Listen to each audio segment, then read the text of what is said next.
Assalamualaikum warahmatullahi wabarakatuh. Pada kesempatan kali ini, saya dan dua teman saya akan menjelaskan materi mengenai kas bank, giro BI, dan giro di bank lain.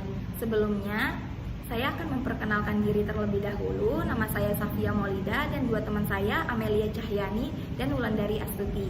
Kami dari kelas BK3A, mahasiswa Politeknik Negeri Jakarta. Yang pertama, saya Safia Maulida akan menjelaskan mengenai materi kas dan bank.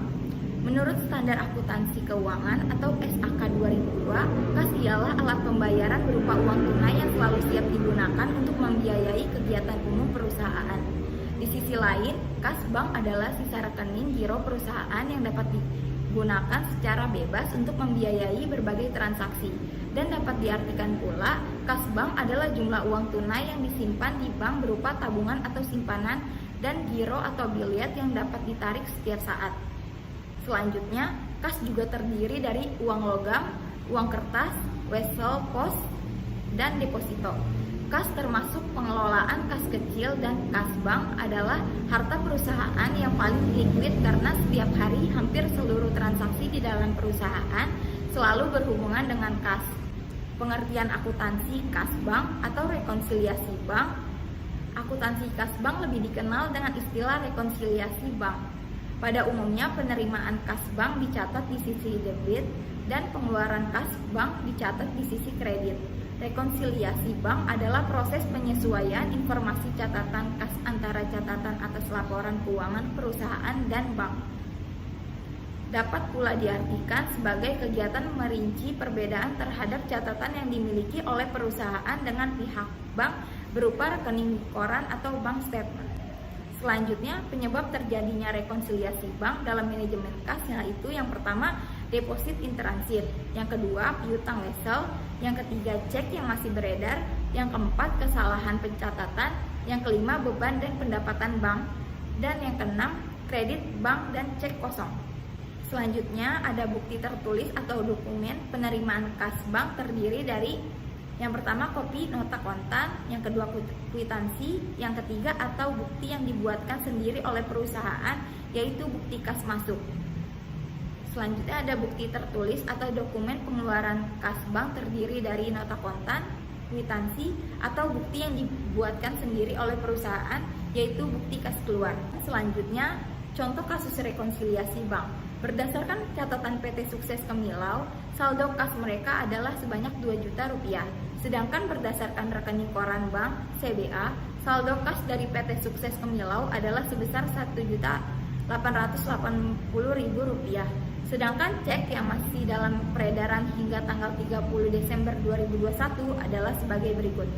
Nomor 0612 senilai 50.000 rupiah, nomor 0712 senilai 100.000 rupiah, nomor 0912 senilai 300.000 rupiah. Setoran sebanyak 600.000 rupiah belum tercantum di dalam rekening koran bank CBA. Bank CBA pun memberikan beban rekening giro perusahaan dengan memberlakukan biaya administrasi bank sebesar 15.000 rupiah dan transaksi tersebut baru diketahui pada tanggal 31 Desember 2021. Setoran sebanyak 600.000 rupiah belum tercantum di dalam rekening koran bank CBA. Bank CBA pun memberikan beban rekening giro perusahaan dengan memberlakukan biaya administrasi bank sebesar 15.000 rupiah dan transaksi tersebut baru diketahui pada tanggal 31 Desember 2021. Cek yang ditarik untuk PT Sukses Kemilau senilai 1.550.000 rupiah ternyata salah catat di bagian pembukuan perusahaan menjadi sebesar 1.505.000 rupiah.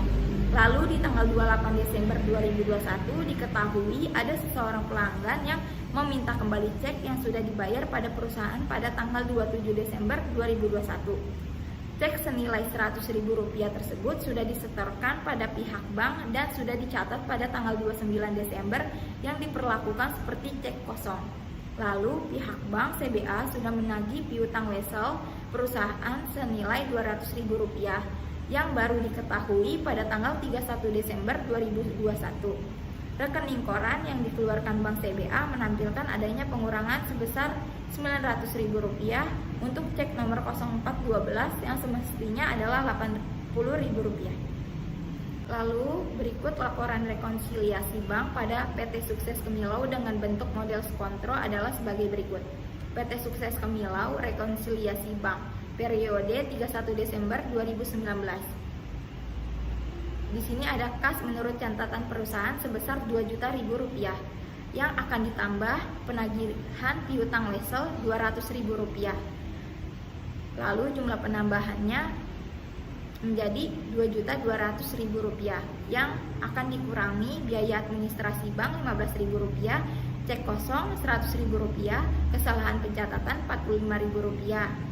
Jumlah pengurangannya yaitu Rp160.000. Saldo akhir kas yang sebenarnya sebesar Rp2.200.000 dikurang Rp160.000, hasilnya sebesar Rp2.040.000. Lalu ada kas menurut rekening koran bank sebesar Rp1.880.000 yang akan ditambah setoran dalam perjalanan sebesar Rp600.000, kesalahan pencatatan Rp10.000. Jumlah penambahannya menjadi Rp610.000. Lalu dikurangi cek yang beredar pada nomor 0612 sebesar Rp50.000, nomor 0712 sebesar Rp100.000, nomor 0912 sebesar Rp300.000. Jumlah pengurangannya sebesar Rp450.000. Saldo akhir kas yang sebenarnya adalah Rp2.040.000. Berikut jurnal penyesuaiannya pada PT Sukses Kemilau rekonsiliasi bank periode 31 Desember 2019. Tanggal 31 Desember 2019, biaya administrasi bank penempatannya di debit sebesar Rp15.000 dan kasnya penempatannya di kredit sebesar Rp15.000. Lalu ada utang usaha penempatannya di debit sebesar Rp45.000 dan kasnya sebesar Rp45.000 di kredit. Lalu ada piutang usaha penempatannya di debit sebesar Rp100.000 dan kasnya penempatannya di kredit sebesar Rp100.000. Lalu ada kas sebesar Rp200.000 penempatannya di debit dan piutang wesel Rp200.000 di kredit. Total akhirnya sebesar Rp360.000 di debit dan Rp360.000 di kredit.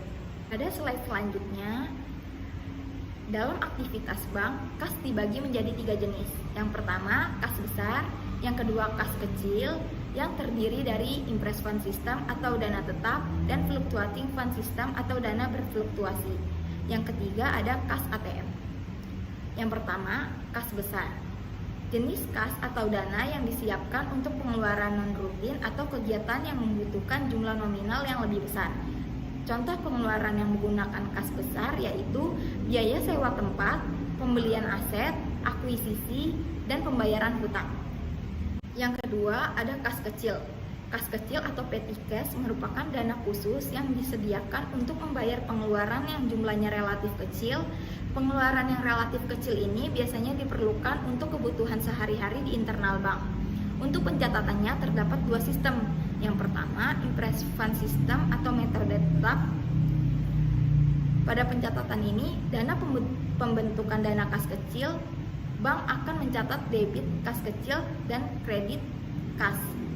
Tiap pemakaian kas kecil tidak di jurnal. Pada saat pengisian kembali, bank akan mendapatkan biaya-biaya yang telah dikeluarkan dan mengkredit rekening kas. Yang kedua, ada fluctuating fund atau metode fluktuatif.